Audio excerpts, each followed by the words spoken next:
there's a mute button on the microphone. How about that? It helps, just like when you're in a video call all day, to know where the mute button is. How's everybody doing? How was everybody's first full day of Unpub? Excellent. I see so many familiar faces, and it is so wonderful to see all of you that I've met before.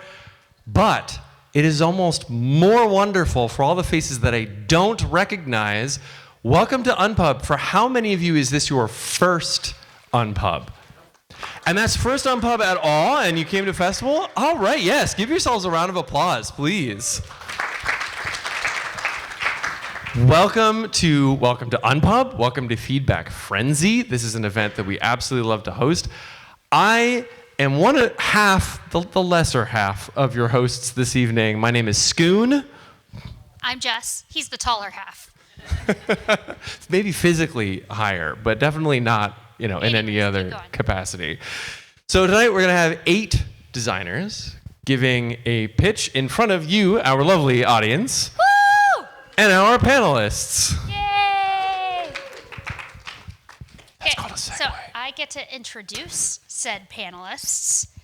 Right next to me we have Mondo, who was born in the same hospital as Barack Obama, and he is a designer. I don't know. Depends on which one what?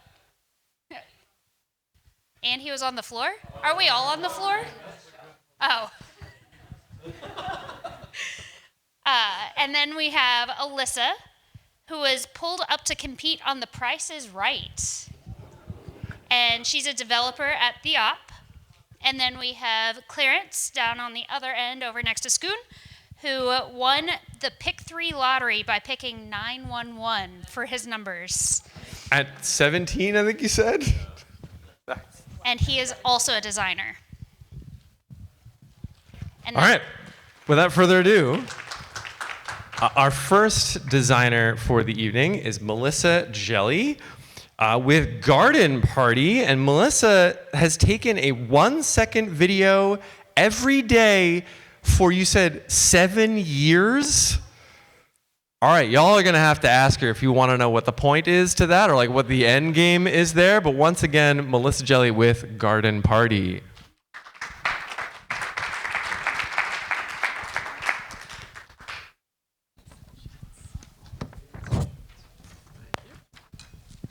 Hello, my name is Melissa Jelly, and I have Garden Party. Have the most delightful gathering in town in Garden Party. It's a cozy tableau building game and entry-level strategy game where careful planning creates the most perfect woodland party. The concept is you're an anthropomorphic animal and you want to have a party in town, but so does everybody else. So you want to make sure you're having the best party of the day. It's designed to be a welcoming strategic game, but also just a fun experience. Where guests sit at your table is important. You want to balance all of the tricks and turns and twists to the day by doing many things. When it is your turn, you can do one of 4 options, what every anthropomorphic animal does when it's hosting a party. First is you can go to the market. I have a little communal town square over here. The market, you can get your supplies that will be treats for your guests, decorations for your table, stamps for the post office, or gifts for yourself. You can go to the post office. There's 3 tiers of guests in the post office. The first tier, they're kind of cheaper guests, less points, but they help you a lot in the beginning of the game. The second tier of guests are mid-level points, a little harder to get, but they will give you extra points based on where they're sitting at your table. Everybody has their own table. Third tier are obviously the most points, most expensive. They will give you benefits toward the end of the game and get you some extra points, but they had some problems at the Woodland Town meeting. They have certain guests they cannot sit next to. So, tier 1 guests, free to take. If you want to draw from tier 2, you have to pay 1 stamp. If you want to draw from tier 3, you have to pay 2 stamps. The third thing you can do on your turn, that's what I'm coming over there, is you can set your table. I have a little table set up here. When you set the table, you put treats where you want your guests to sit, and you can put treats anywhere at any amount of seats, and you also set your decorations at that time. The decorations can get you some extra actions. Fourth thing you can do is seat a guest. You can seat one guest at a time. I have this little setup here where there's a fox that gets extra points if he sits next to a turtle. So I don't really want to put this here. He gets extra points if he sits at the head of a table. That is one slot. I want to put him at the other end, but he can't sit next to skunks, and there's a skunk there. So I decided to take the hit on the turtle points because it's going to be worth more for me to just seat him here anyways. When you seat a guest, they will frequently bring you gifts. I have these diva cards. They do not bring gifts because they're divas. They get extra points in other ways. But they will bring you gifts, and gifts are action cards. I like to describe them as light chaos. They could be literally anything that will benefit you in the game. I have weather events, extra supplies. I'm gonna bring some over. You can get gifts at the market. People are frequently fighting over them in the market. You just gave me a time signal. I didn't know what it was. One of my favorite gift cards is it's a jelly jam. Somebody spilled jelly all over the market, so the whole market resets. I wanted to say also when you set lightning bugs, you can get gifts that way. Okay, Garden Party plays in about an hour. It's been play tested with both serious gamers and hobby gamers and casual gamers, both groups being equally thrilled about the replayability. There's minimal downtime between turns because there's so much happening at everybody's tables, and you're often interacting with other people's tables. It has a very strong aesthetic table presence. The whimsical theme is a big part of it. I already have ideas in my head for some expansions, some seasonal, holiday, and yeah, do you have any questions? Trying to keep it fast.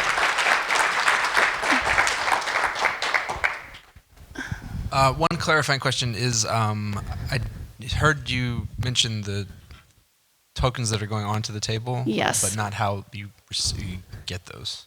You can get those at the market. So that's the same process of drafting a card, or yeah. I have these treats. Mm-hmm. Those are like what your guests want. You want to entice them with the treats, and then also the decorations are at the market too. So and you can get both through gift cards as well. Okay, so gather supplies at the market, and then. Yep. Okay. Sorry, I missed that. Great job. Good. Thank you. Well done. It's scary to get up here in front of strangers and talk about things. So thank you. Way to go. I love public speaking. Yeah. So I would say, first of all, giving feedback on the pitch itself, the amount of time that it took for me to understand why the game is fun was a bit long. Okay. When you're pitching a game, I think it's important to set that hook very quickly, not only because it is going to hook the publisher that you're pitching to, but also it's going to set a framework for the rest of the pitch. If you say this game offers this specific experience, then the entire time I'm listening to what you're saying about how to play, I'm identifying that moment, yep. And I'm seeing how that moment exists or will exist in the game, because I'm not playing the game, right? But you're explaining it to me, so that sets a really important framework that I think this pitch didn't have. I mean, you eventually got to, like, a lot of people play test it, and this is what people like about it, and that's great. Put that up front. I need that up front. Yeah. Okay. So that's one point. Yeah. Thank you. Yeah, I mean, I agree with a lot of what Mondo said. I think you did a great job with, like, giving us all of the info that kind of we would want to know, both in what you're saying and in this sell sheet here. There was definitely some points of confusion during this whole thing. I wasn't clear until much later if this was just like one table. Yes. But it's like one table per player, I think, yes, right? Yes, each player has their own table. Okay, but then there's also interaction, like I can mess with other people's tables? Yeah, a lot of the gift cards, it was hard to get everything in the time, but a lot of gift cards you can mess with other people's tables a little bit. I wanted to keep like the cozy like Right. positive vibe, but you can, in like a fun little way, you can switch guests on other people's tables, which would mess up their points. You can stick, I have some like 1 point guests you can stick at other people's tables. You can take treats and decorations. Okay. So there are, Yeah, I would say that typically, like with the cozy moniker, like having your plans messed with is usually not something that you see. I don't know exactly how yours is played out, so maybe it's Yep. not too bad. But it's I'd not definitely be careful overwhelming. about It's that. not an overwhelming amount Yeah. because I agree. Okay. Yeah.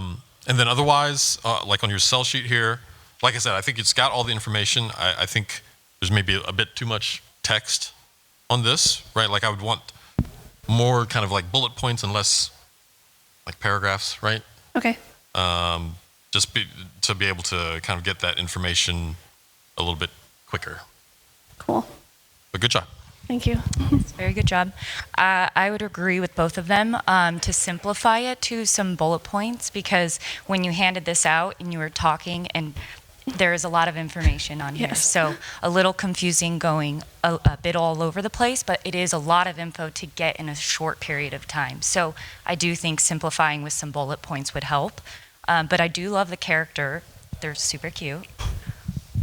And then also your target market for this. That would be something interesting to hear from the start.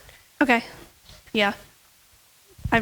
My target audience, I guess, would be the entry level strategic gamers. I really designed the game as a game that I would want to play the most, which I think is what a lot of us do.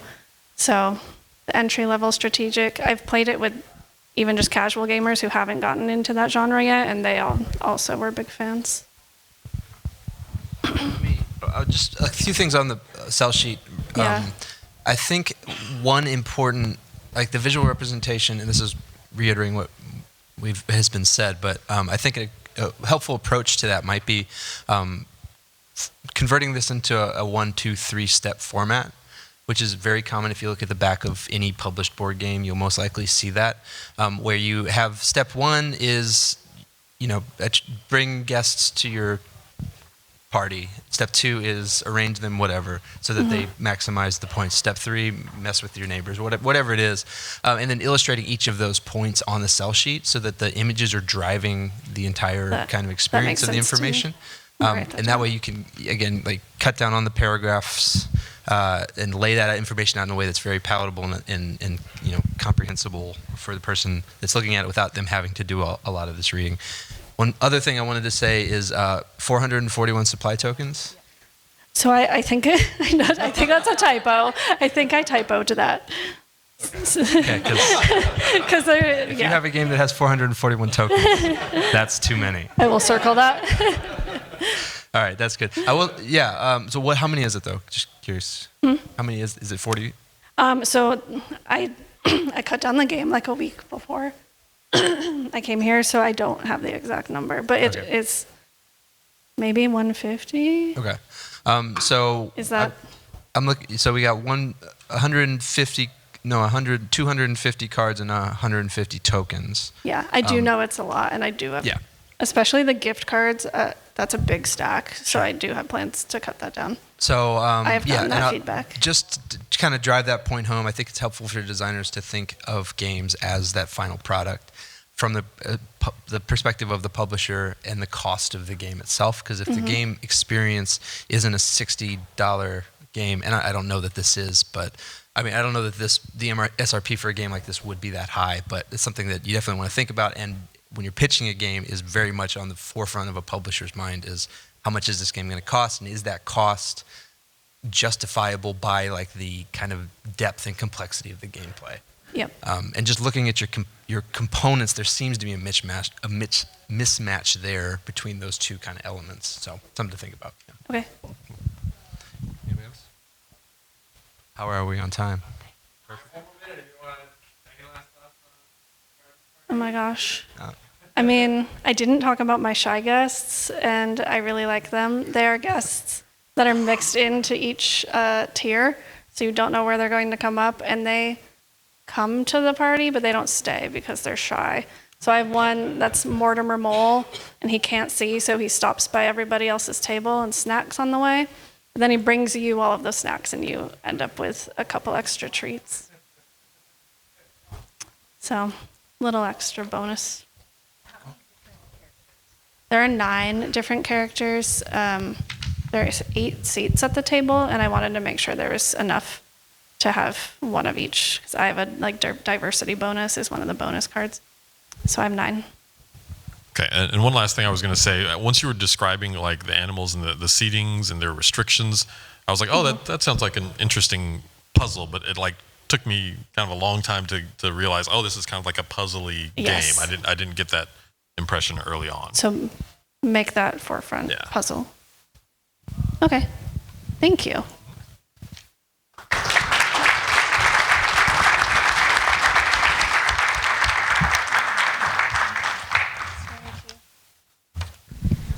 I feel like your shy guests may be my spirit animals, because I'm definitely the one that goes around and like sneaks the food as I walk past. Thank you so much, Melissa. Thank you. Okay, our next contestant, I don't know, designer is going to be Tim Orcutt. He has been designing games for just a couple days. He made a game for each member of his family when he was 6 years old. So just a couple days. And he's going to be showing us Beep, Beep, Boom. Thank you. So I have it set up here, but it's on a table. I can bring it over, or if you guys want to come over, I have cards dealt out for you. So for the audience, this is a tableau, a 5x5 tableau, numbered 1 through 5 on the top. And here's, your cards, your cards, and I will be player 4. The tableau is 1 through 5, and there you can remember the position by the number of points on the shape. So star is first, then diamond, then square, then triangle, then circle, 1 through 5. So what's going to happen is these have been completely randomly dealt out. When a player is on turn, they will point to a card that they possibly want to pick up. What they don't know, or what they don't realize, or what you don't realize, is that there's 16 bombs in this field of 25. So there are only 9 safe spaces in this with this number of players. So let's say I choose the very middle card, which is the 3 of squares. My opponents are going to look at their hands, and I'm going to look at mine. And they're going to see if they have any of the adjacent cards. So the adjacent cards for the 3 of squares is the 3 of diamonds, the 4 of squares, the 2 of squares, and the 3 of triangles. So if any of those people and me, as the first player, have any of those cards, they would have to say beep for each card that they have. So I happen to not have anything that is in that range of 5, so it's like a plus sign. There's 5 possible bombs out there. I have no beeps. Do you have either the 3 of diamonds, the 2, 3, 4 of squares, or the 3 of triangles? 1 beep. Do you have none? 2 beeps. So out of 5, there are 3 bombs in that group. Do I go for it? Should I take the risk, or should I pass my turn and let player 2 try to do some choices and I get more information later? But I'm going to go for it. Now, if I'm going to pick up the 3 of squares. Whoever said beep and had the 3 of squares, I would hear boom from them. So I'm going to take the 3 of squares. Is it safe? It's not a boom. I get 3 points. If it was a boom, I would have got -3. That's the game. So each player in turn will, now since I have a stack of bomb cards that were not dealt out, so I have 9 safe cards, but somebody was safe, somebody picked a card that was safe, so 1 goes to the side. That way we know when there are no safe cards left, it's all bombs, and the round ends. We add up our scores, and we determine who the winner is of that round. Match play scoring, and then the next player will go first in the next round. It's an explosively fun game for 3 to 8 players. Any questions on gameplay? Yeah. Okay, yeah, sorry. So, thank you.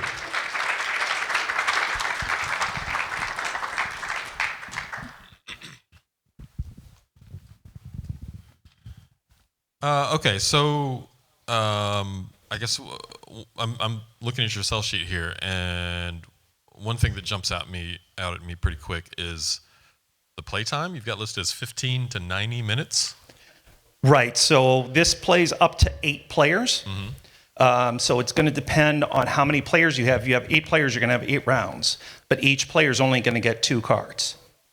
If you have 3 players, each one is going to get 6 cards. So that's a lot. That's 18 bombs. There's only, like we had here, only 9 safe spaces. Right. So if everybody gets a turn, so if it's only a 3-player game, 15 minutes, an 8-player game could take 90 minutes because we got to get 8 rounds in. Did you want to say something? What about for 2 players? So I've tried it with 2 players. The problem is if you've got half the bombs, you know your opponent has the other bombs. I originally had it 2 to 8, and I forgot to change the cell sheet. So that's on me. But when I test played it with 2 players, I'm like, well, wait, this is pointless because if you beep, I know it's you that has the bomb. So it just didn't play well with 2 players. So that's my fault for not updating the cell sheet. I like the simplicity of how quickly you were able to explain the game. Because it's so fast, I would have liked to see what would happen if it was a bomb. So Right. if you could play that out. Sure. So let's say, what was your name, sir? So let's say Mondo had the 3 of squares, and I heard 3 beeps, and one of them was the 3 of squares. I pick up the 3 of squares, Mondo says, boom! And he gets to say boom to me really loud. And then what happens is I have to take the card but flip it over. So now I have -3 points for this round instead of +3 points. Also, the cards around the perimeter are only worth 2 points because you don't have as much information available. I originally had the middle card worth 4 points, but guess what? Everybody picked the middle card on the first turn every time we played it. So now it's only worth 3. Yeah, so similar feedback on the pitch as well. I think I didn't know that this was like a lighthearted party game until halfway. I mean, far enough into the pitch that it was like I had to learn that, right? Right. I think that would be a good way to start your pitch, is to say this is a fun family weight party game that's got whatever big moments. Kind of address that hook up front. Right. And when I had pitched this before, the feedback I got was, well, the Germans don't want anything with bombs. I said, you have an entire line called Exploding Kittens, but okay. The Germans. In my head, I Germans didn't say don't. that to them. And then even today in play tests, I got some suggestions on the values of the cards, where the corner card really should not be worth as much. It should be 1 point for every adjacent card. So maybe the corner's worth 2, the edges are worth 3, and the middle's worth 4. But that's all helpful stuff. So are you intending this for your dream scenario? Do you want this to be like a mass market party game that's available at Walmart, or do you want this to be like a hobby party game that you would find at like a local game store? So the drawback to this game is that everybody has to pay attention. So you cannot play this with a bunch of drunks because one person can ruin the whole round. So you really need to have the serious gamers for this game.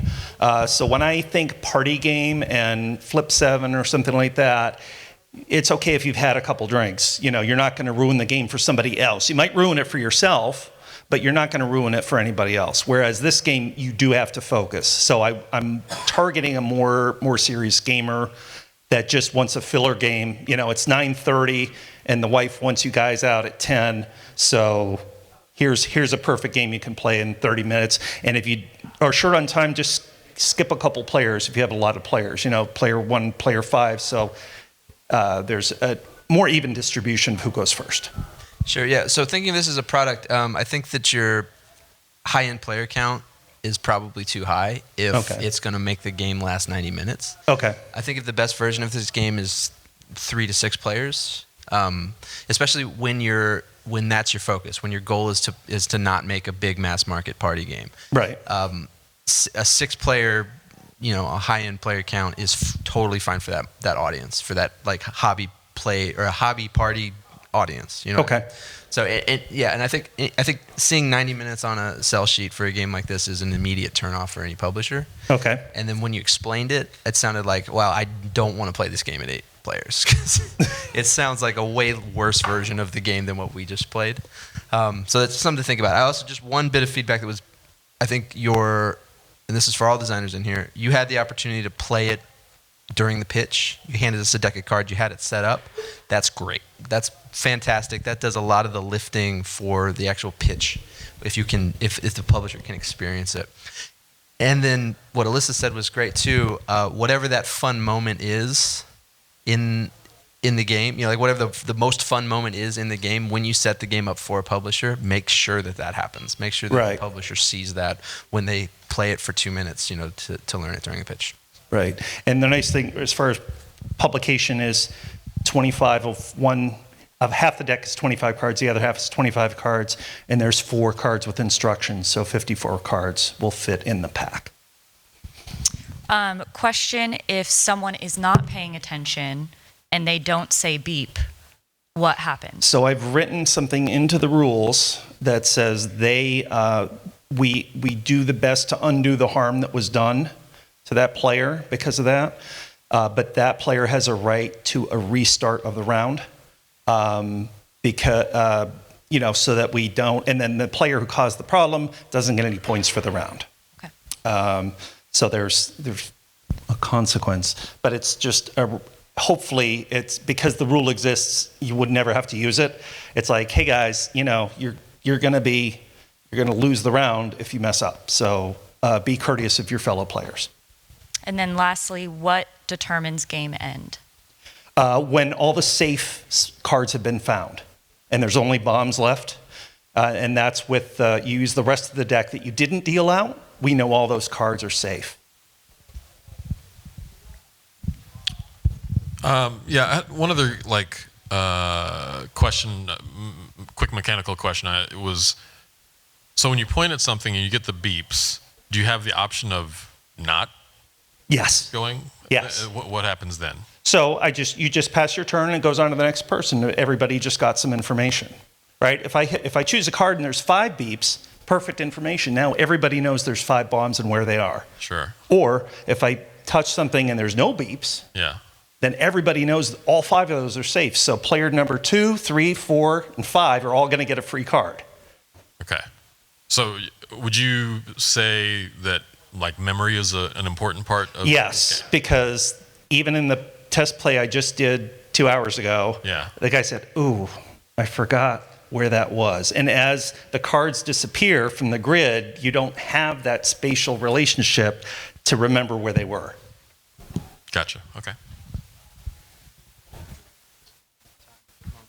Thank you. All right, thank you very much, Tim. With beep, beep, boom. All right, our next designer. Now, I do want to point out, we have somewhat of a unique panel for Feedback Frenzy. I don't think we've ever had this design heavy of a panel. Usually we've got a little mix, like a designer and a publisher.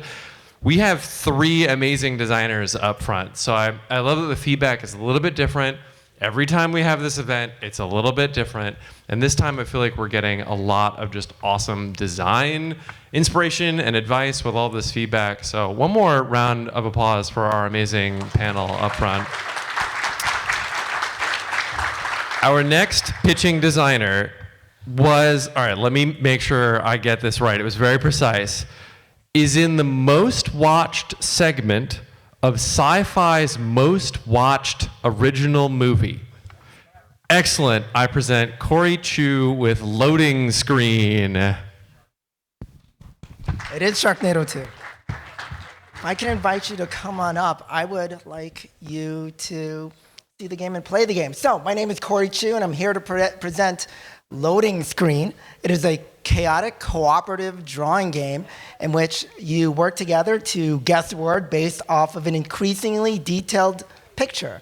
However, the catch is that picture is going to be drawn by 2 artists working on the same drawing each adding 1 pixel at a time.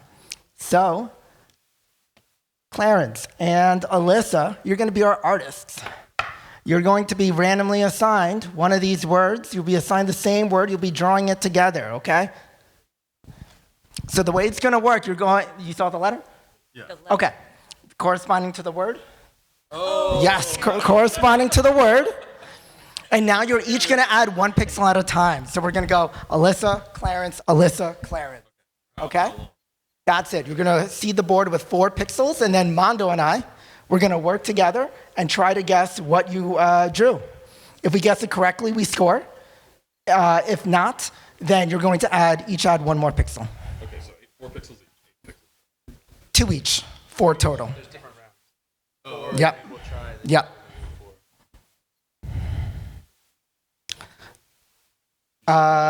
1 at a time. So Clarence is going to draw a pixel, and then we're going to go back to Alyssa. We're going to alternate. Boom. And then Mondo and I, we're going to look at whatever is going on right now. Yeah.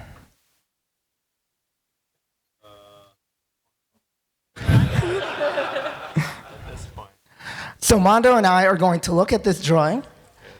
And what we're going to do, we're going to look at this. We have a multiple choice. We have these 12 words. We're going to eliminate one that's totally not it, and then we're going to make a guess. So Mondo, what do you think that it's they're definitely not drawing that? I can't see this being a moose. Yeah. Okay, so we're going to eliminate moose. So now we're going to make a guess. What are you feeling?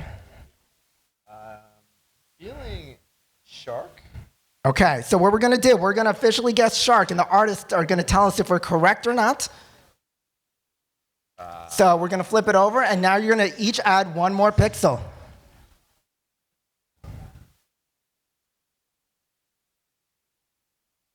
Yeah.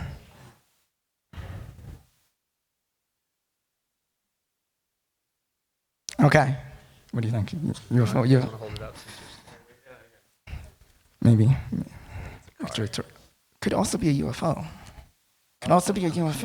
So we're going to eliminate one before. So let's say it is not, I don't think it's a tongue. It's probably not a tongue. Probably not. Okay, not a tongue. Okay, car, UFO.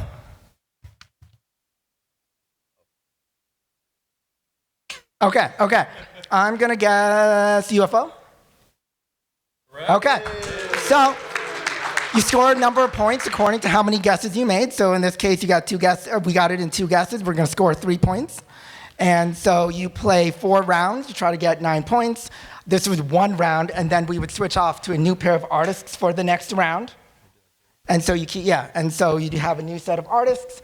And so this game is for 3 to 8 players, takes 15 minutes to play, ages 10 and up. It's unique for a drawing game in a couple of ways. 1, it's cooperative. 2 artists working on the same drawing at the same time.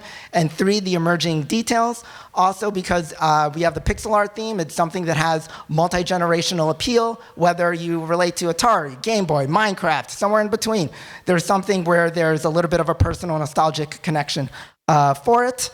And if you're interested in learning more about the game, if you want to play it, I have my Unpub slots for this and other games on the back of the sell sheet. Thank you.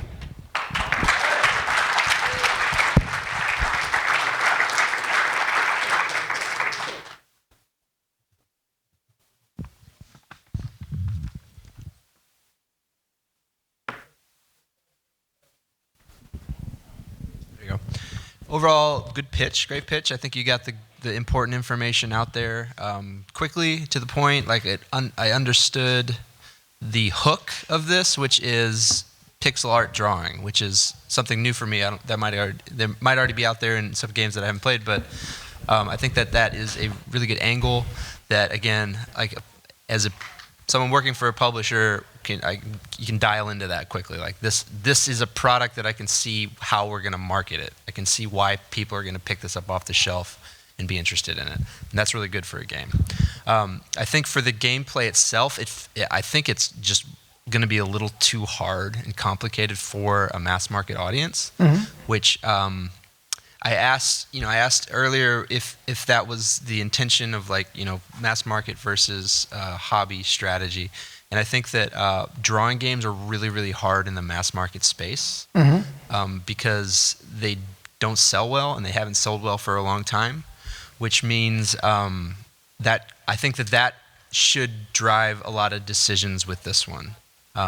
If the market for a more complicated, heady, thinky drawing game, well, first of all, if the market for a drawing game kind of has to be hobby gamers, then leaning into that, like what's most interesting about it, which is that process that you've kind of designed, I think is an important direction. But I would just generally discourage anybody from working on a drawing game for a mass market audience because it just isn't a thing that is available or is in demand right now. That won't always be true, but it's currently true. So something to think about there. Yeah. Yeah, I would agree with that. We see a lot of drawing games come in, and there's a lot of good drawing games that are out there, so it's very competitive. But I do like how simple this is, and it is a 30-second teach. I also like the replayability because every time that you have the letters out, it'll be different every single time that you have the items that you're drawing. Yeah, I was gonna say, great job with the pitch and quickly and easily showing us how everything plays. Also, I think this is a real solid sell sheet, right? Like it's not overwhelming me with information. I can look at this pretty quickly and tell, what's going on, how it plays, and what the goals are and everything. One question I do have is, how important would you say the having two artists is, right? Because I noticed with us, we were drawing something that's very symmetric, so it felt like very obvious what to draw next, like the other side of the thing that she was drawing. And so I'm curious how important you think that plays into your game's experience.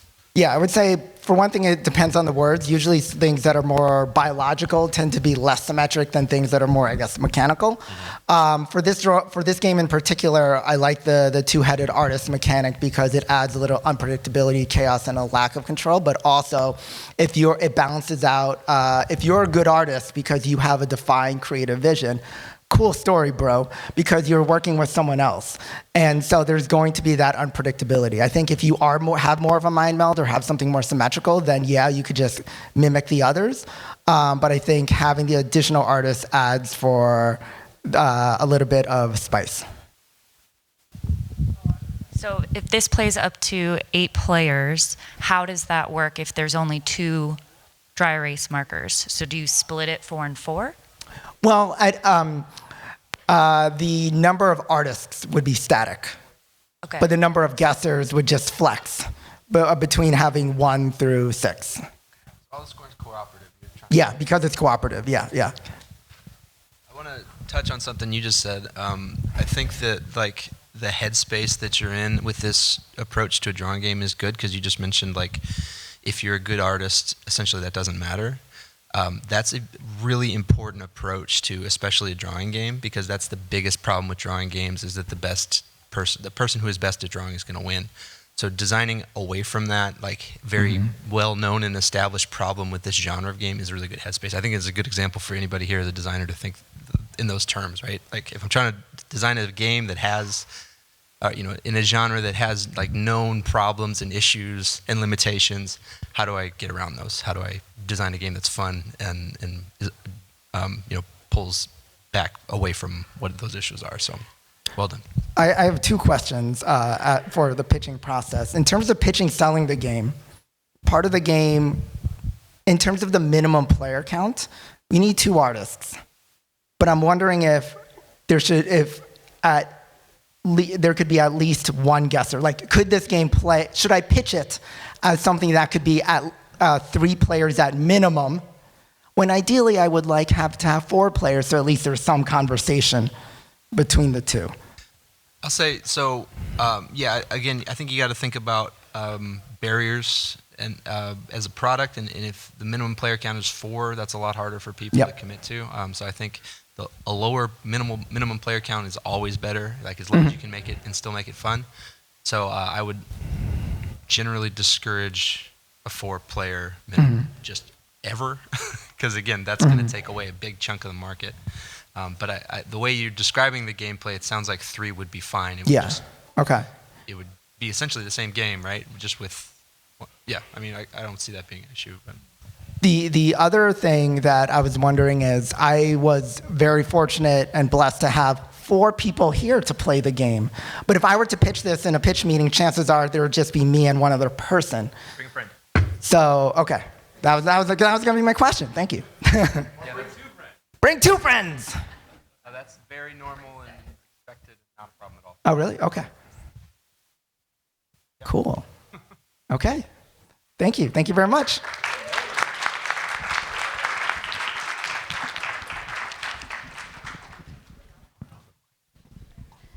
Thank you so much, Corey, with loading screen. As I make my way across the room, we're gonna check on Ethan over here. He designed his first game to avoid writing a paper. We've all been there. We can feel the pain, and we hope that you are all the better for it. He's showing us Carrot Cash.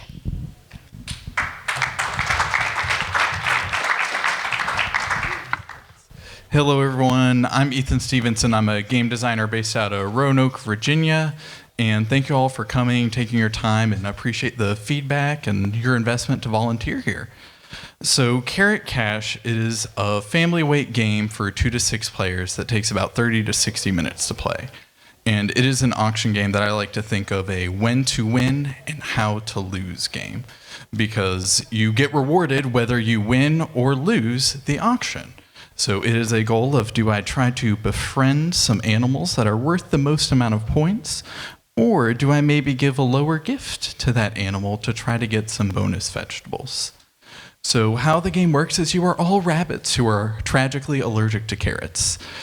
However, you unfortunately realize that a little bit too late, and you have acquired a bunch of extra carrots that you are now giving out to a bunch of other animals on the farm. So how it works is, on a turn, it is very simple. All you do is pick a die, and you place it on a color spot matching your player color on the board. And then pay carrots equal to whatever number was on the die. So if it was a 2, you would pay 2 carrots for the dice. Then after everyone has done that 3 times, you will then see who won the auctions and will get friends and who will get vegetables. So if y'all want, I've laid it out for you to play through a turn. So whoever wants to be the blue player, you will be the aggressive animal that is a very buff rabbit that likes to bully the other players. We also have the calcium connoisseur that specializes in befriending cows and can give lots of cheap gifts to cows to be their friend. And someone who could be the bok choy boy, to where they earn a lot of extra bok choy from giving them as presents. So Clarence, you as the aggressive animal, it's up to you to pick one of the remaining die and choose what you want to do. So I'm blue. We're a third, like we're 2/3 of the way through the Yes, we're mostly through the round. So I'm blue. I'm putting one of these on one of these 2 spots. Correct. Okay. And so explain to me again, who gets the animal, who gets the... The highest dice will get the friend, and then all other dice will get vegetables. Gotcha. So you always get vegetables equal to whatever the number is on the die. So if this person were to lose with a red 1, they get 1 red radish. But if they matched the color of the die to the bonus vegetable shown on the bottom of the card, they would also get 2 bonus radishes. Gotcha. So this matches that. Yes, that 5 does match. It's already rolled, just to avoid confusion. There we go. And then Clarence, you're the aggressive animal. You've outbid someone. So you get to just get free vegetables. There you go. Look at that. He does have to pay 5 carrots. If I win, or... Right now, because it was a 5. And then Alyssa, unfortunately, the you from earlier was very exorbitant in the amount of carrots they spent, and you are not left with a ton of carrots.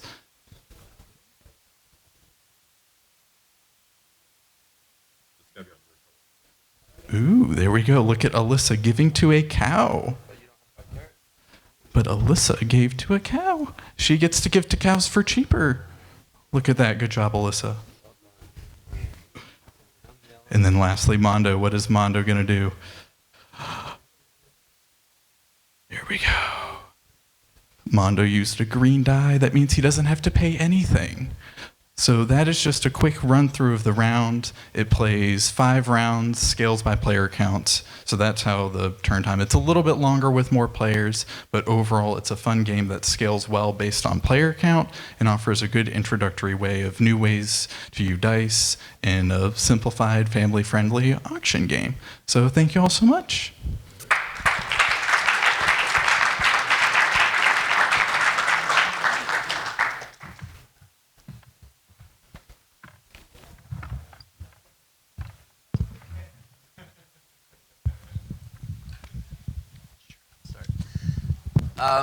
Okay, so yeah, I mean, good pitch. I think you got through the rules pretty quickly. I'm gonna ask the same question here. What's your kind of vision for this product? Who's the end customer that's gonna buy 10,000 copies of it?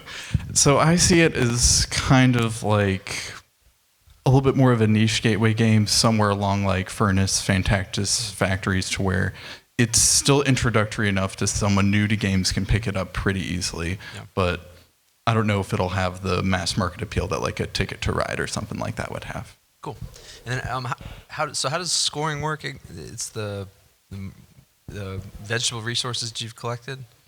Yes, so scoring all of the friends, they've got points. Okay. In the top left corner, they're worth that many of points. And for each friend group you have of 1 pig, 1 horse, and 1 cow, you get 10 bonus points. So then what's the function of the vegetables as you're acquiring them? So the vegetables, they all have different powers. So you do get some points for vegetables at the end of the game, and you get 10 bonus points if you have the most of each vegetable. And then, so the bok choy, those are really good at being traded in for more carrots. The radishes, they're worth 2 points each, which is quite a bit. The onions, they can be used to manipulate the dice on the board and change them. And then the potatoes, you can use them to buy a raccoon friend. They're not worth quite as many points, but they can impersonate any animal you want them to be. Okay. Yeah, so I mean, I think like what I'm hearing is like light to mid economic, auction game, which I feel like there's a disconnect between the theme and the audience. I'm thinking of the type of person that would, I mean, Furnace feels like a good parallel, right? Because drafting to build kind of an engine system. And I'm trying to place like that type of game with cutesy animals in the market already, and I can't. And y'all call it out if it exists, but I can't, off the top of my head, think of a game that's been successful in that space. So I think that that's an important place for you to be as a designer, is recognizing that there's a gap there and asking the question: is that gap because no one's thought of it yet, or is that gap because that audience, there's a disconnect, right? And if there's a disconnect, that's a problem. If no one's thought of it yet, that's an opportunity.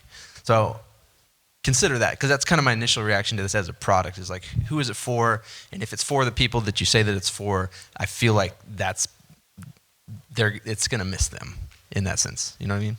Yeah, that makes sense. Thank you. Yeah, I mean, as you were explaining it, I think I was mostly following everything. One thing that I think was maybe a little difficult, like it felt a little visually confusing with like all the colored squares, and then I'm putting different colored dice on the colored squares. You misplaced a die, so like that kind of confusion for a lighter weight game, I think we'd ideally want to try and avoid if possible. I don't know what the solution to that is, but that was something I definitely noticed. Apart from that, can you give us some info on like component counts? So the exact amount isn't laid out, because I do have these, like the usual like ×5, ×10 tokens that you can use to not have a bunch of different vegetables, but right now it's probably at about 300 bits, which is quite a bit. But if I use those tokens more, it could easily be 150, 200. And I like playing with the cubes. Just curious, the youngest players you've had test this game?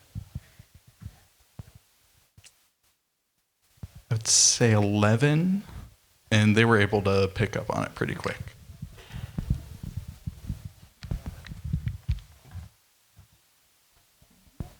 Well, thank you all so much. Much appreciated.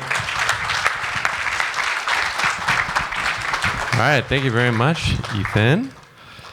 Our next designer, Apollyon, and I think of all the fun facts, this is one that I think I want to see and or experience physically for myself. Apollyon remakes their favorite board games in crochet. Awesome, I gotta see this. But Apollyon with A Novel World.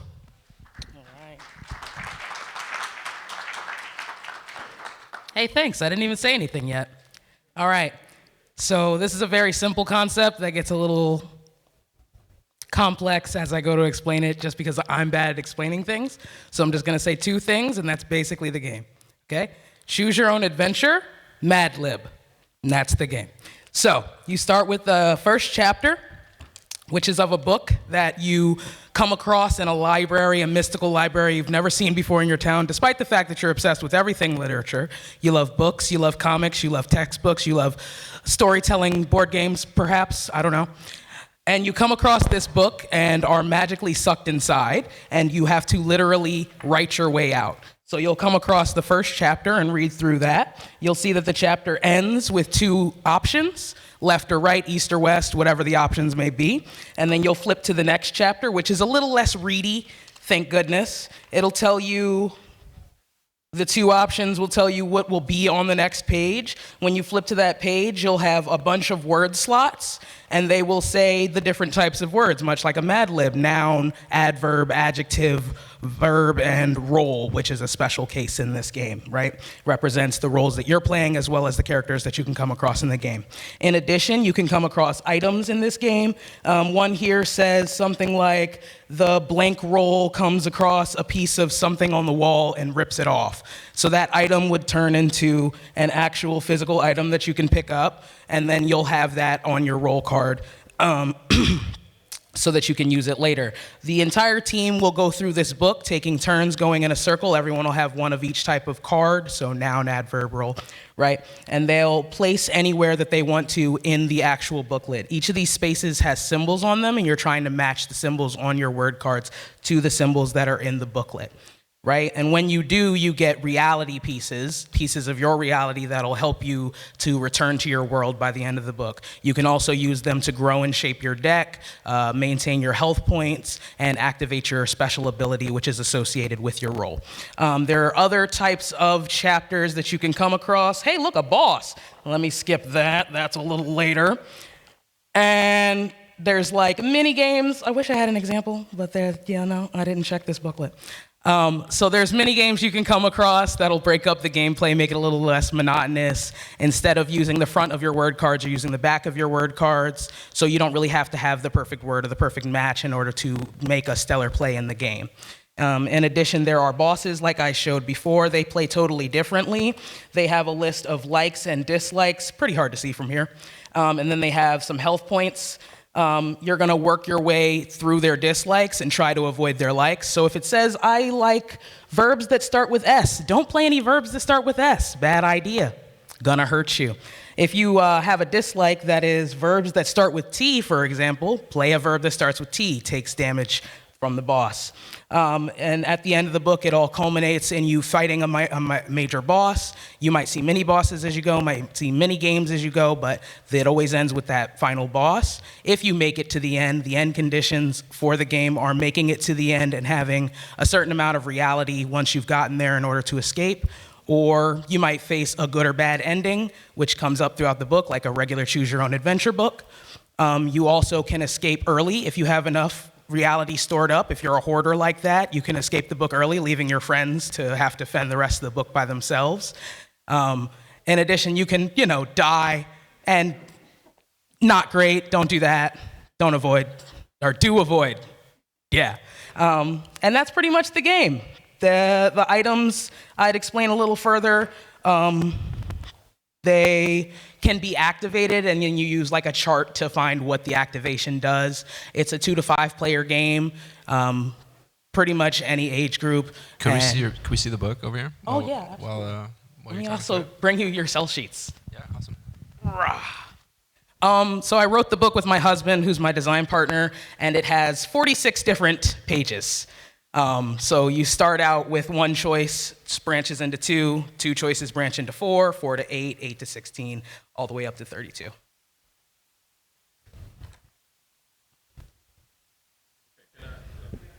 Oh, you want this one? Check. Okay. First, I want to say, great job with the hook, right? Like 10 seconds in, you say, choose your own adventure in Mad Libs, and I immediately know what kind of experience we're talking about. And if I enjoy those two things, I'm immediately interested. So that was like great way to get there, get us in your head very, very quickly. And I think this is a really fascinating concept. I'm curious. So on the Mad Lib parts, so you have like you need to come up with verbs and nouns and whatever. How much is that like more aesthetic and flavor than anything, or is this? So you have these cards, and they're random words, but they have like symbols that are kind of associated with the word. So if I have a symbol that means item. So if you have an orange, it might be like health item, and then you're matching that. You want to match that more to the story so that it makes more sense. But not making sense is also part of the game and very much fun. So you might be like, I'm just going to put down democratic here for no damn reason. And that fits. But the only ones that really matter are the role cards, which help you to get items. They're your role, and playing them gives you extra reality. So if, say, you play the knight card, you're the knight, you're going to gain extra reality for that. You're going to gain what other item is associated with that in the book. So it might say like the blank earns a sword, the knight gets that sword when it's played, and then can be used to adjust the book later. Right. So we're not actually, or the players aren't exactly coming up with any word. It's from this like collection of tiles. I had a blank word concept, and yeah, that was hard to do, so I stopped. Yeah, that was hard. I could do it again. No, I don't blame you. That sounds like a good idea. I'd have to agree. I really liked the hook, just starting off. Where are you intending, like where would this ideally be placed? I think it could be big box stores, but I don't necessarily want it to go that way. I like my local game stores, and I think it fits in with a lot of games that I see there, like can't think of any examples, but it really is a very unique game in that way. There's nothing that I've ever seen like it, and that's the kind of game I run into in a game store, less like at my local Target where I find the 15th copy of Life. Now, as far as this piece goes, this is really heavy, this is very large. Yes. Have you thought of downsizing? So the amount of chapters, I haven't thought of downsizing. Making everything physically smaller, I think, would be ideal for me. I don't need to laminate all those sheets, which would save me like a third of the space. And then just if it was 18 or 8 by 11 instead of double that, I think it'd be a lot more reasonable, but the cards would be so tiny, so I go back and forth. I might just need to simplify the story and make it so there's fewer options per page, but. Yeah, I mean, so as a publisher, I get excited about things that are new, and like this is super new and novel. I have a lot of questions about the way that the gameplay is, and I think that the lift is going to be bridging those gaps, right? Because as most of the games that we'll see are like, they have certain concepts and componentry and pieces that are like familiar, right? And a lot of this stuff in the context of a gaming product is new, which is not criticism. That's awesome. Like that's what this industry needs, is more fresh, novel ideas. But the pitch, you're gonna have to bridge that gap for the publisher, right? You're gonna have to make the gaming aspects of this make sense. I get the narrative aspects. That's really cool. I get the choose your own adventure. I get the Mad Lib thing. I don't understand how you win. I don't understand. I mean, you described it, right? But it's like it's not associative familiar things that I can lock into without it being very a little more explicit about this is how it works. So that's just general information on the pitch. But I am curious if this is more for kind of the RPG narrative game audience in your mind, or if it's more for is it more of the strategy board game? I'd say it's somewhere in the middle, definitely, but I definitely think it leans more toward just a lightweight strategy game, because I do see a lot of space for expansion. This one happens to be fantastical as the story, and so it kind of gives the vibe of fantasy. But I could definitely see this being there's a textbook theme or a comic book theme or a blank theme, and then it's a totally different story, and it doesn't really do as much of the role playing, because I would change a lot of elements, obviously. Sure. But I think it definitely does play role playing. I have had a lot of reviews that were that felt like a GM-less D&D. Yeah. And I like that. I appreciate that. But I've also had a lot of people telling me, especially people who have backgrounds in literature, this is a game for children that is meant to teach them how to read and write. And I was I don't think so, but I could do that, I guess. I mean, that's good feedback, though. And I think that sounds like you have certain pivot points in your design process of is the narrative kind of role-playing experience the one that's the best experience and that the most people are enjoying, or is it the kind of point collection matching game stuff, is that kind of more of what this game should be in its best form? So there's some directions to go there, but I do think either way,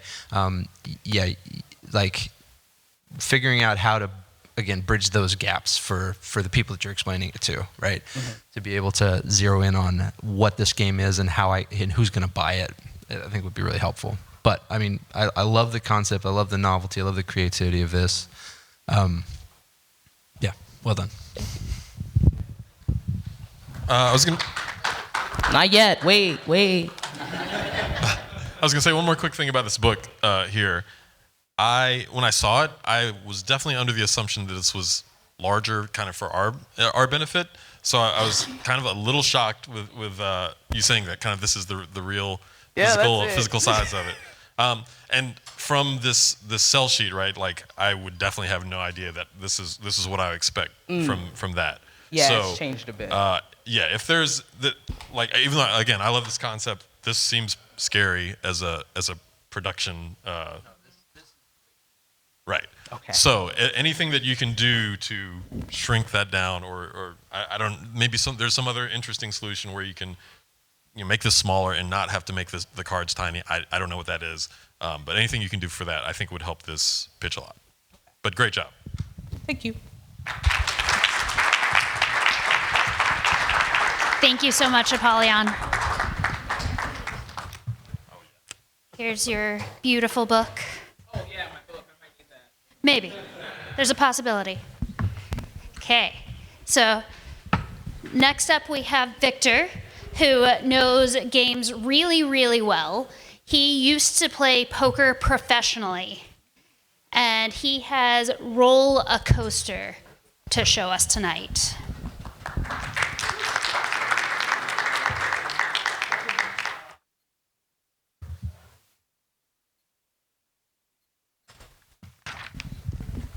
Thank you. So welcome to Roller Coaster. Roller Coaster is a push your luck dice rolling game for 2 to 5 players about making a very janky, legal-ish amusement ride. So, as some of the panelists see here, you're going to have 2 cards in hand, and collectively together, you guys are going to be adding to the roller coaster, making it more dangerous by removing some safety tokens or by adding the various amounts of danger dice to the coaster. On your turn, you have 2 actions you can do. The first action is you can add a bit to the coaster with one of the cards in hand, putting the dice or doing what the card says there. Red dice are the most dangerous, blue dice are the safest. Or you can realize this is a awful, awful garbage roller coaster and chicken out. If you chicken out, you are out of the ride. The the round will continue until one unfortunate victim has to ride the roller coaster. So, that victim will take a look at the minimum safety and any leftover safety tokens, and they must roll all the dice. If they roll under or at the safety, you have made an exciting roller coaster and you get 1 excitement point. If you roll over, you have made a dangerous coaster and you get slapped with a lawsuit. 2 lawsuits and you're out of the game, 2 excitement points and you win. You have a couple of power-ups each round. The first one is surprise. You get to put 1 card face down that only you know. Maybe it's a simple blue die, maybe it's 3 red. Or you can make this ride unsaferer. One unsaferer just simply says when you play a card, you also remove 1 safety token. That's it.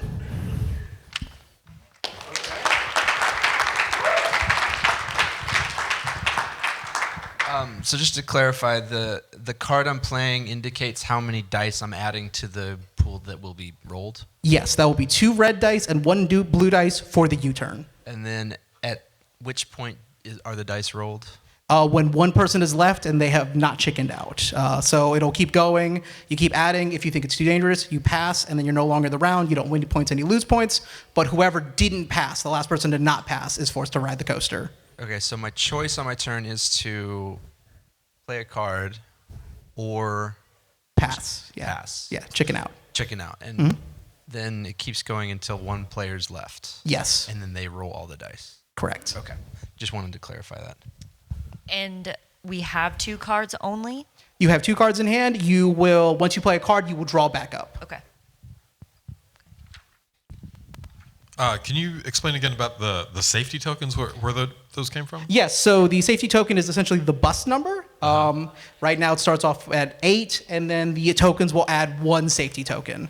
So as you play the game, it'll always be at 8 minimum, but you can remove the safety tokens to make the bus number lower.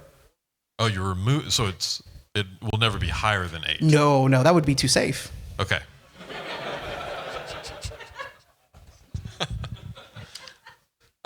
So, one question I had about this is, did you have one question I had is about the art that you have on this. Seems like there's been a lot of effort into this art. Is that?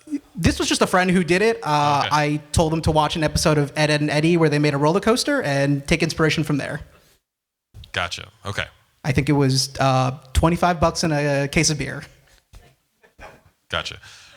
The main reason I'm asking is 'cause sometimes I think it's publishers can see stuff where there's obviously been effort put into art, and they can worry a little bit about your willingness to change it, right? Because a lot of publishers will just want to hire their own illustrators and just won't use their art. And some people are very attached to what they did. So I just wanted to call that out. Have you played around with a different number of dice? A different number of dice? 24, yeah. So I've been trying to lower it slowly and steadily, trying to make sure. Originally this came with 56 dice, and that was way too much. So 24, I want to have enough cards to play so everyone gets a couple of rounds. So I'm just trying to see what additional things I can do to get that dice count lower. Is there a suggested dice count, or? Dice is expensive, so I'm just thinking from a production side, if there is a way to lower that count. Okay. And specifically custom dice, because these are custom, right? So that's a lot more expensive than 24 different, 3 colors of D6s. So yeah, I had that same kind of reaction of like, this looks like a very expensive product for a gameplay that maybe isn't worth $55 or $60. You know what I mean? So that's definitely something to think about, as I mentioned earlier. But overall, I think your pitch is really solid, like very, very quick. I do think that I would spend a little bit more time on kind of the game, because I think we all had sort of clarifying questions about how the game was actually played. Like the big idea was really clear, like the appeal of it, the push your luck, the building the pool, that sort of thing. But the details of how that worked made it a little harder to kind of grasp what was happening. So I would spend a little bit more time on that. From a pitch, I think this is one of the better sell sheets I've seen. So well done. That was what the beer was for. Yeah. But having that kind of 1, 2, 3 step-by-step process on here makes it very clear, what this game is and how it works. So I think that was very well done. I think that's all I got. Yeah, good job. So when you get to the point where you're rolling the dice, you said if you fail, you get a lawsuit, right? Is that like negative points, or is that 2 lawsuits, you're out, and then the excitement points are 2 excitement points, you win. 2 lawsuits, you're out? So there's like player elimination? Yes. Okay.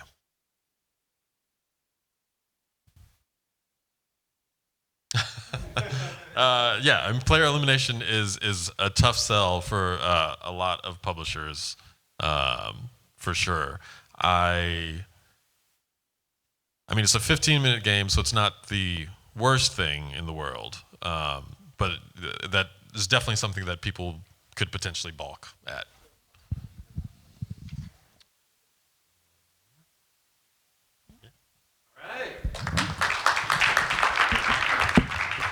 Thank you very much, Victor. By the way, Mondo, I didn't miss you last pitch during Apollyon's calling it a novel concept. All right. Our next pitching designer, John Caballero, has 9 siblings. So 1 of 10 if you're doing the math. I know it's late. Keep up.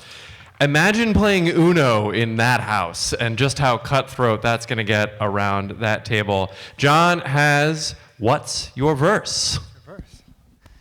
Hey, good evening, everybody. Good evening. Thank y'all for the opportunity to share with you and get some feedback about What's Your Verse. What's Your Verse is a music-themed party game that's designed to tap into players' creativity and unleash their inner songwriter. How does it go? It goes very, very simply. It's a card game. Every card has 1 lyric on it. You're going to see a bunch of cards. Your job is to write a 4-line verse to a song. That's it. You write your verse. At the end, we all share our verses. You perform it, whatever you got to do to try to win it. Best verse wins the round. You line it up and you do it again. One of the reasons why I think this game works is it's music-based, and everybody identifies with music in some form or fashion. We all have songs that we like. We all have lyrics that we like. And so this is just all about that, like music is there.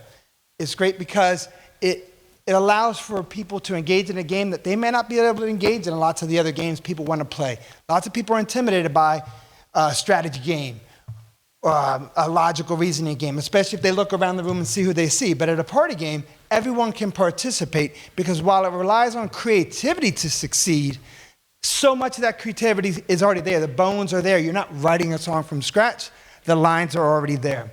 It's great because it's fully engaged the whole time. Everybody is constantly part of it. Everyone's constantly working on their verse. Everyone's sharing their verse, and everyone is judging the verse. So it's a group vote at the end on who's got the best verse. And it's also super simple. I mean, literally 30 seconds, and you can start playing this game with a whole bunch of people.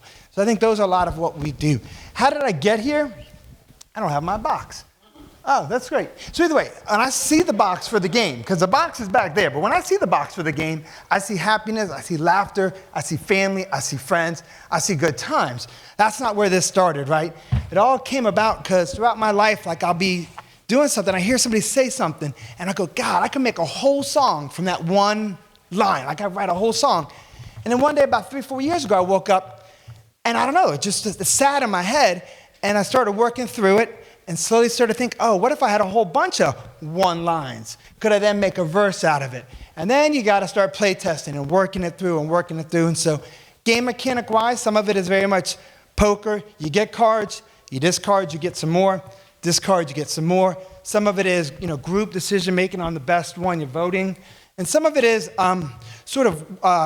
ransom notes, because you got stuff and you got to make something of it.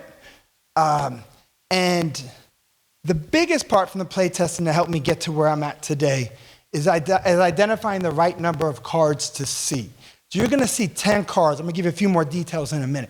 You're going to see 10 cards because if you try to make a verse out of a bunch of random lines, it's really, really hard to do it. So how does it actually work? Well, we're going to play a little bit real fast. So here we go. Imagine that we're already through. You get 6. Start figuring out where you're going. Discard 2. you get 2 back. Start figuring where you're going. You discard 2 and you get 2 back. So you're down to your final 6 cards. You're going to discard 2 and you're going to put 4 to make your verse. So I'm going to ladies first. 6. 1, 2, 3, 4, 5, 6. 1, 2, 3, 4, 5, 6. Now we don't have time for you to really do it, but pick them up. Get a feel for like, hey, how am I writing a verse?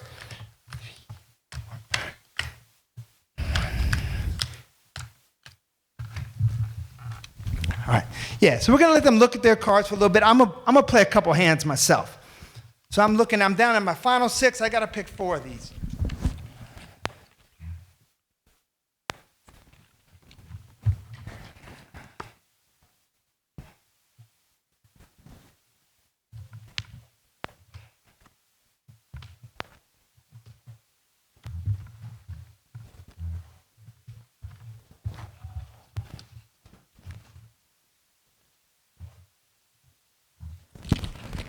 All right, so everybody's had the time to set their things. You put your cards in the order, and we just go around the table.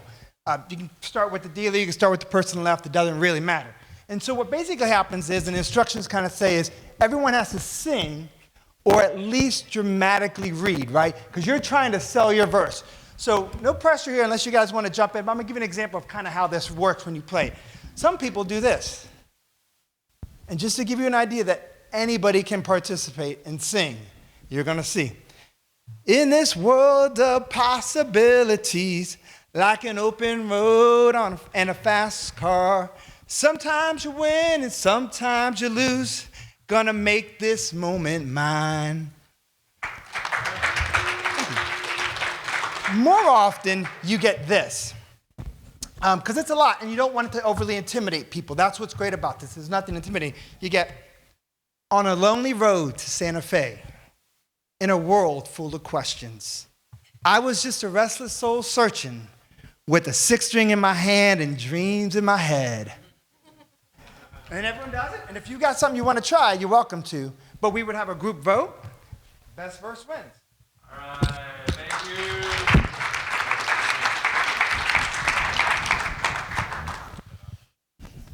you. Okay, so I think the first thing I want to say is like this is, I think, a very simple to understand game, which was not simple to understand until you put these cards in front of us. You were describing a lot, and I was really trying to follow. Like at first, I thought we were talking about like physically writing stuff on paper or card or like dry erase or something like that. And then I looked at this. Oh, there's cards, but how do I get the cards? Am I, do I have, how much choice do I have and stuff like that? And then when you explained that, oh, I'm discarding 2, I'm drawing 2, discarding 2. Now I get it. Now I understand exactly what's going on. So I would say get to that sooner. Okay. Maybe even just start with that because this is so simple to kind of put on the table and try around.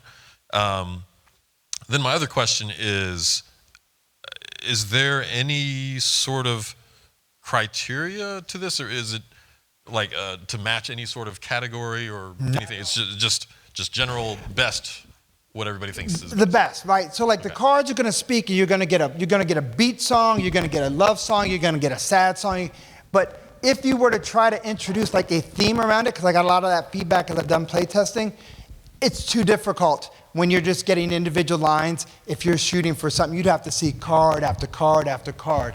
And so it's just best verse wins. Gotcha, okay. I agree. I was a little confused. I think starting with giving the 6 cards in front of people and just going straight into it, saying, here are your 6 cards, you're going to pick 4, you're going to put a lyric together with 4 of your cards. I think getting right to the point, that will be helpful, because even when I had the cards, I was like, wait, we're using these? I thought we were going to be coming up with our own on a piece of paper, because this pad of paper is sitting in front of us. Yeah. So just, like that pad of paper, I just trying to get it pinned down, is you always have the opportunity to write your own lyric. So I got these wild cards that you could play at any time you want. So it gives that person who's even more creative or didn't get the great verse an opportunity to kind of explore by having a wild card that they can play. Okay, so turn sequence, you get 6, you discard 2, you get 2 more, you discard 2. So the whole point is to refine what's in your hand down to 4 cards that make sense and make a good line. Mm-hmm. Mechanically, I like that. I like that kind of process of not just I have 6 cards and I have to put 4 together, but you're actually making choices. Like I think that that's a cool mechanical thing that doesn't exist in these types of games. I think your biggest challenge here is going to be audience, because a lot of your pitch is about how creative people are and how much people like to sing and how they have that. Most people, that's either not true or they don't believe that about themselves. Most people are not excited about an opportunity to put themselves out there creatively in front of other people. You know what I mean? I don't think there are a lot of games that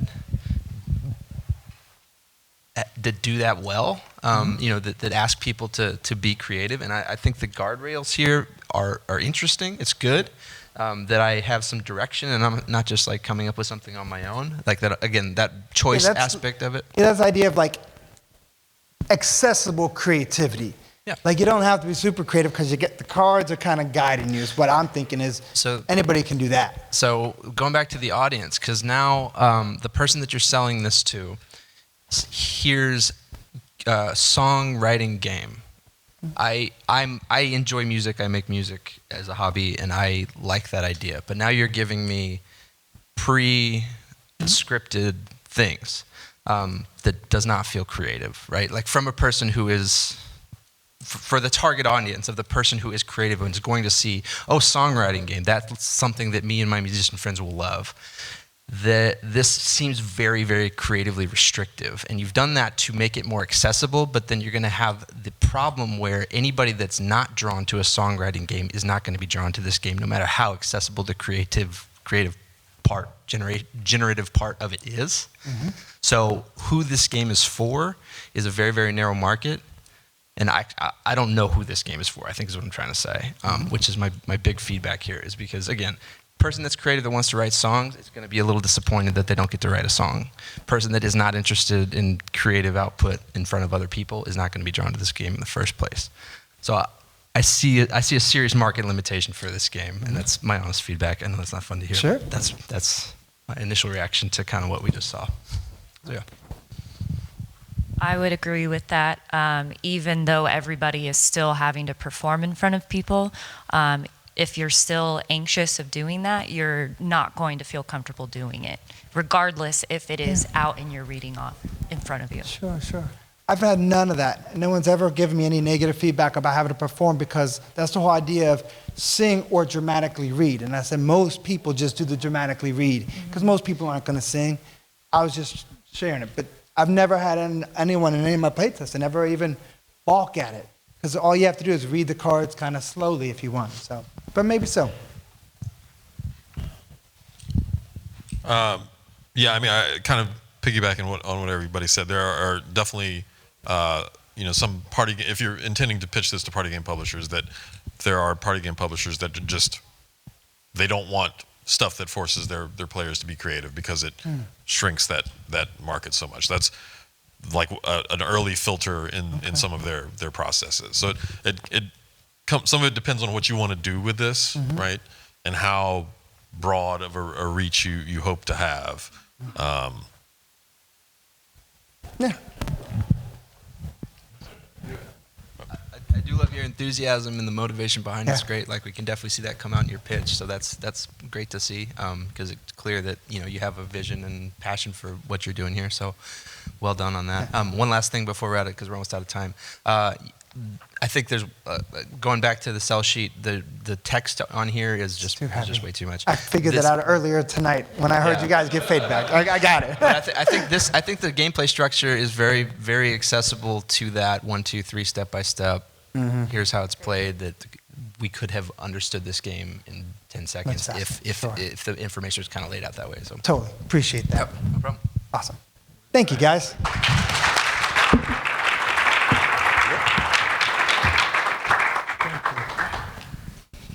Thank you so much, John, for What's Your Verse? And it reminds me of a game that I am a non-musician in a family of musicians. It's pure torture if you are the non-creative one. So I could see the value for whenever the non-musician gets forced to play the game. I was forced to play a game where we had to remember a verse. So I also have ADHD where I can't remember anything. So trying to remember songs is just not possible. So I appreciate those guardrails for when I get forced to play the game. Our next game being shown is from Elijah John. He flew a little bit of a distance to get here, and he gave a TEDx talk with his previous business, and he's showing us Royal Conte Weaver.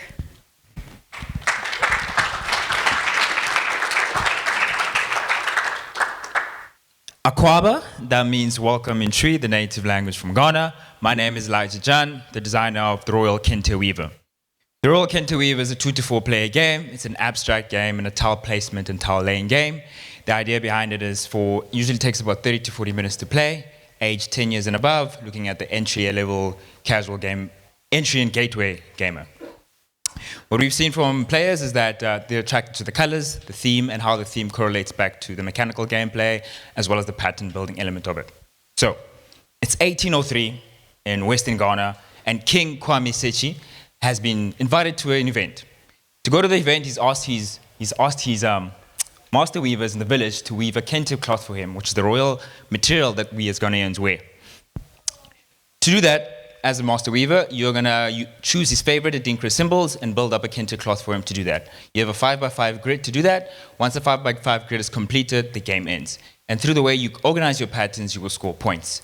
Adinkra symbols also have meaning to them. So like the bird, the Sankofa looking backwards means do not forget your past. Aya, which is one that looks like the fern tree, speaks to resilience and perseverance.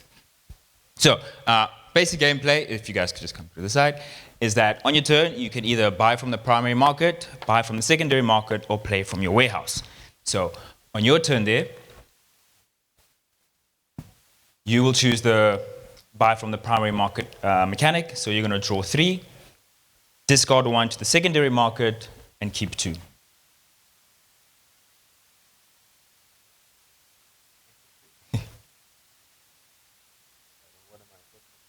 Tell me what. Cool. So you can either play it in your player loom, which is a 5x5 grid that you're trying to build up a pattern like this, or keep it in your warehouse for later in the game. This is how I score. That's how you're scoring. That's yeah. You can do them backwards, forwards, up and down.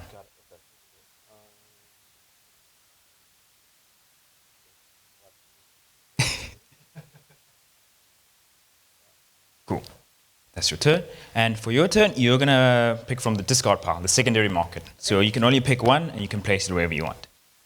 And we have a choice to do one of the 3 actions. Yeah, okay. there are 3 actions. And you're going to do the third action that's usually possible to person. You're going to play from your warehouse. And you can play up to 5 from your warehouse. So you were thinking strategically, and you planned ahead. And you're going to play 3 tiles from there. Once you play the 3 tiles, you can see that you can actually complete 2 patterns. You're going to then gain a kente strip, which locks in that pattern and gives you the scoring. So you're building this top one there. Oh, but so that's this one. Yeah, I forgot to put that one in this one. That's But I can play. You can play up to 5, so you can then complete that one as well. Perfect. I got it. And therefore, you score a kente strip that locks in the pattern, and then you would have got that one there as well, and you scored 8 points. Yeah. Okay. And you're going to continue playing until the 5x5 grid is completed. Yeah, so the game is really based off the heritage, family background, and we're just trying to bring the culture to it, and that's how it's been going. Okay. Oh, and one more thing. Everyone has secret event cards that allow you to score in different other ways. Again, culturally, certain events require you to wear certain colors. So if you're going to a funeral, you have to wear red and black. If you're going to a baby outdooring, you wear white and gold. So your secret gold cards that everyone has a secret allows you to try and plan what type of colors you're going to have on your board, which also makes it unique and dynamic. And there are the global scoring points as well for you to try and chase.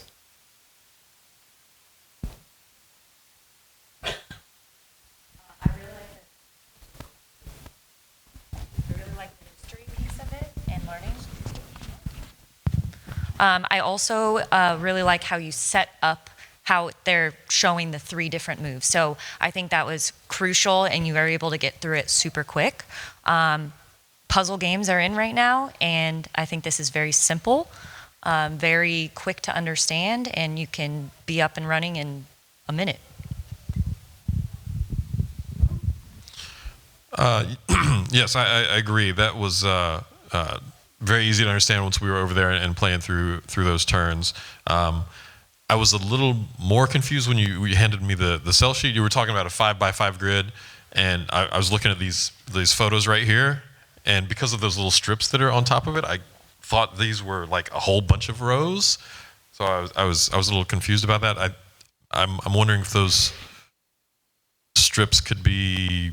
I don't know how else you would do. I guess you're doing that to mark that it's a completed thing.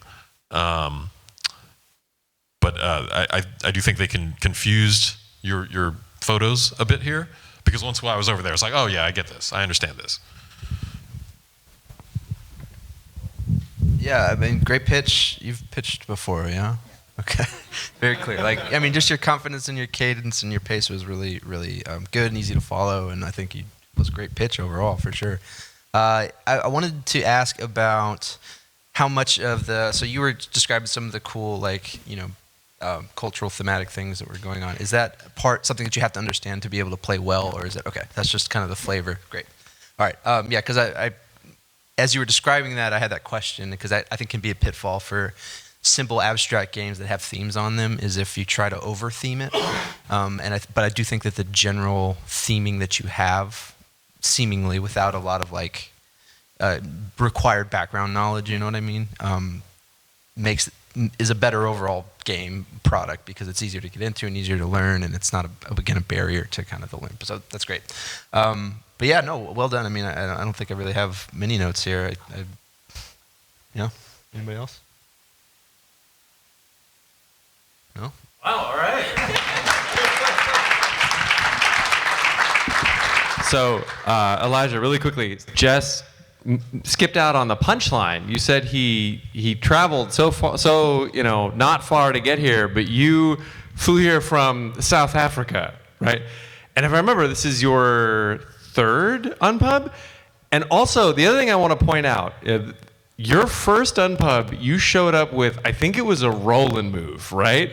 It had a great theme, teaching financial literacy, but literal roll and move 2 years ago, and now what a tight pitch and what an amazing theme. I want to start with you. Do you have a block this weekend? Yeah, I have one tomorrow 5 to 9, Saturday afternoon, and Sunday morning. Awesome. So we're going to do this for everybody, but if you saw a pitch and I want to try that, I think most of the folks here have a block. So we're going to try to quickly run around and grab everyone who's still here and get when your block is this weekend. Tim, you're next. Okay. Thank you. My block is Saturday, 2:30 to 6:30. Hi, I have 3 blocks for my party games. I have one tomorrow from 5 to 9, Saturday from 2:30 to 6:30, and then Sunday from 10 a.m. to 2 p.m. And John, you're next. I have the morning on Saturday and then the Saturday afternoon. 2 blocks on Saturday. All right, Melissa, how about you? Garden Party has a block Saturday, 4:30 to 8:30, and I'm going to do some open play testing tomorrow.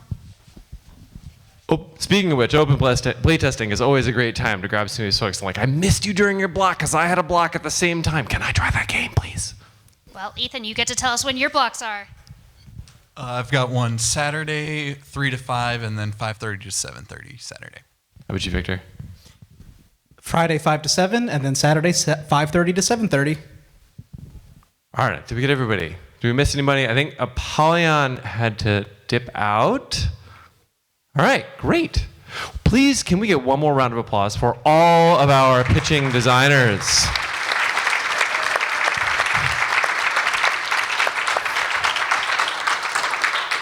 And before we close up, any concluding thoughts from our illustrious panel? Mondo, you first. Sure. Well done. It's terrifying to get up in front of people, period, but also to talk about something that you care about and love and have created. So well done. Again, another round of applause. And also, shout out to Alyssa. She didn't know this event existed 20 minutes before she was pulled in. So round of applause for Alyssa as well. Thank you for all those that gave pitches. I'm looking forward to popping around and playing your game. in person in a full game. So. Yeah, also want to echo, great job, everybody. I've done hundreds of pitches. I have never pitched in front of an audience, though, so awesome work. All right, thank you. One more round of applause for our 3 panelists up front. We have been your hosts this evening, Jess and Skoon. Have a wonderful weekend, everybody. Thank you for coming. Happy Unpub.